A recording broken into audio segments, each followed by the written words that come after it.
Strălucit!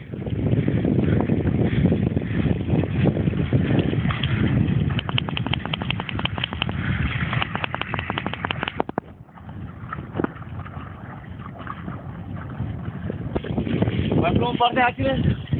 Băi, tu le zici și la minus 30 de grade, un catic. Cu tine mă duc și în Antarctica. Băi, te mă duc în Antarctica. Băi, vezi că eu am ieșit pe acolo, pune, Bioar. Nu, eu sunt pe Norșit. Hai, tu ești, tu ești pe acolo. Băi, ești nebun. Băi, tu le zici la minus, mamă, tu le zici la minus 45 de grade. E criminal. Uite-te aici la cameră și transmite un mesaj pentru frai. Frailor, eu trebuia să mă nasc la secol. Atât. Și la ăștia de la pădure? Găini?